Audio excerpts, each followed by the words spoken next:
Ashraf would like to know what are the things that should not be automated and why? The old Yeah. testing silver bullet situation. Cool. So I think first, if a test, doesn't have um, like an expected outcome, it's always, like changing, then it doesn't make sense for that test to automate it. It's better off, if you do other types of testing like exploratory testing.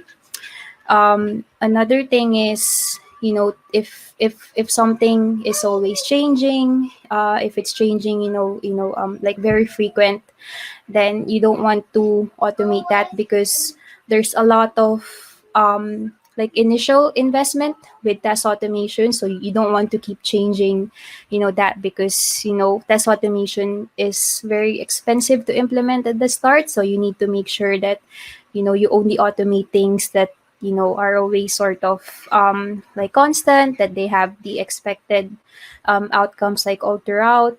And this goes for projects that are just one-off, or it has like a really short like deadline, because I mentioned it takes time to set up test automation framework. Then you might be better off doing like manual testing instead, because it's much quicker in that sense if the project has like a short term deadline, and it's only really going to be implemented once.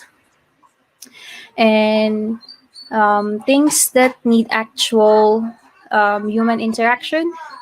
So for example, I've been talking about accessibility a lot. So with accessibility, you can automate some of the tests like basic issues, but then you can't automate the actual user experience. So if you want to automate how your website works with just using a keyboard or with just using a screen reader, then you can't automate that.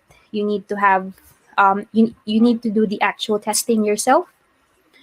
And I think the last one, so I've actually seen this post, and it's about like trying to bypass like difficult authorization. So for example, if you have like reCAPTCHA validation on one of your test environment, you can't really get away with it and try to automate it, because its purpose is to detect robots.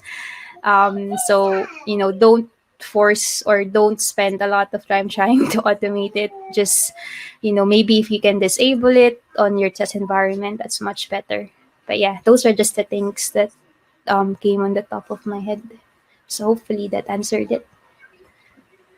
I was thinking when you talked about, so do you always have to create test automation that you intend to keep?